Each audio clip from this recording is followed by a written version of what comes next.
For the first time in 16 years, the city of Cleveland has a new mayor. 34-year-old Justin Bibb is now mayor-elect. His opponent, City Council President Kevin Kelly, conceded the race at about 10:30 last night. Bibb says he's ready to roll up his sleeves and do the hard work to move the city of Cleveland forward. Yeah, Austin Love is joining us now with more on what he had to say. Good morning, Austin. Yeah, hey, good morning to you guys. A very historic day here in Cleveland as we have a new mayor, Justin Bibb, defeating Kevin Kelly late last night. And it's historic for a number of reasons, but one of the biggest ones is that he's a very young mayor, 34 years old. He becomes just the second youngest ever Cleveland mayor elected, and he will be taking over for Frank Jackson, as you said, held that position for over 16 years, and it was a sound victory for Bibb yesterday as he won by over 15,000 votes, grabbing 63% of the votes to Kevin Kelly's 37%. He spoke late last night at his victory party. His message to Cleveland, he's ready to get to work.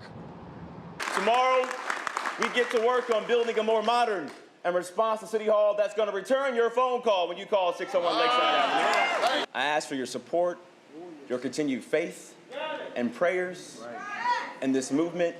I won't be a perfect mayor. I'm going to make mistakes, but I'm going to serve you well, lead you with honesty and integrity and transparency, because those aren't buzzwords. Those are values. Those are values. And I'm not only going to run this city, I'm going to lead this city like we led this campaign, bringing more voices around the table, because Cleveland can't wait. Now is our time. Let's get to work. Thank you, guys. I love you so much. So now Justin Bibb will become the 57th mayor in the city's history, again, defeating Kevin Kelly yesterday by a percentage of 63 to 37. And if you want to hear more from Justin Bibb, I'm going to be interviewing him live. You have to stay tuned for that at 6:40. He'll be live with me down here at Playhouse Square. I'm going to be asking him some of the first steps that he'll be taking, as some of the actions that he'll be taking when he steps into office. Maureen? All right, Austin, we look forward to hearing what he has to say. He said he was going to answer phone calls. He answered yours to come live on Channel 3 this morning, so I appreciate it. Thank you. And it was Bibb's opponent, Kevin Kelly, who conceded during his watch party last night. Harlena Lai was there to talk to the current city council president after he conceded defeat around 10:30. Kevin Kelly conceded to Justin Bibb shortly before 11 p.m., thanking his supporters, his family, and volunteers, and offered his help to the mayor-elect during the transition. I caught up with Kelly shortly after his speech. When elections don't go the way you want, you can take one of two courses. My course is to try to be helpful, as long as the end is what I want, which is a better city, and that's what I'm going to be a part of.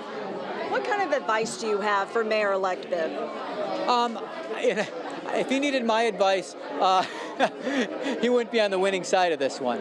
But no, it's a hard job. It's a complicated job. You got to listen to people. You collaborate. It's an amazingly awesome responsibility to be in local government.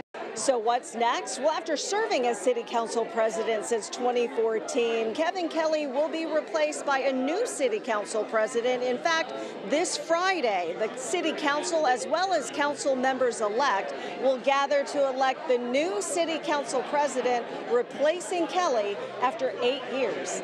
On Cleveland's West Side, Lena Lai, 3 News. All right, Lena, thank you. Now, another big item on the ballot in Cleveland, issue 24. It focuses on police oversight, giving the public a role in police matters.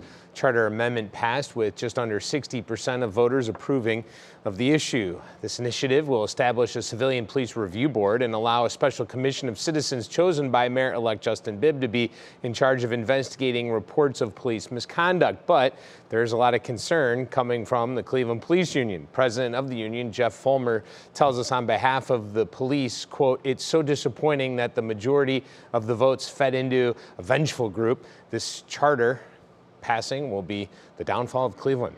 Our contract will override this charter amendment. Look forward to beating this in court," end quote. Cleveland police are expected to fight this. Voters in the 11th district picked Chantel Brown to fill Marcia Fudge's seat in Congress. Brown defeated Republican Laverne Gore for the position. Brown, the current chair of the Democratic Party of Cuyahoga County, was considered a massive favorite for the night. Brown is heading to D.C. this morning to start voting. For all the latest election results, we can make it Very easy on you. All you have to do is text the word results to 216-344-3300, and we will send you a link directly to your phone. And looking to other big elections throughout the country, the closely watched Virginia governor's race is still just too close to call. Late Tuesday night, Democrat Terry McAuliffe addressed his supporters. At the same time, Republican Glenn Youngkin held a solid lead over McAuliffe.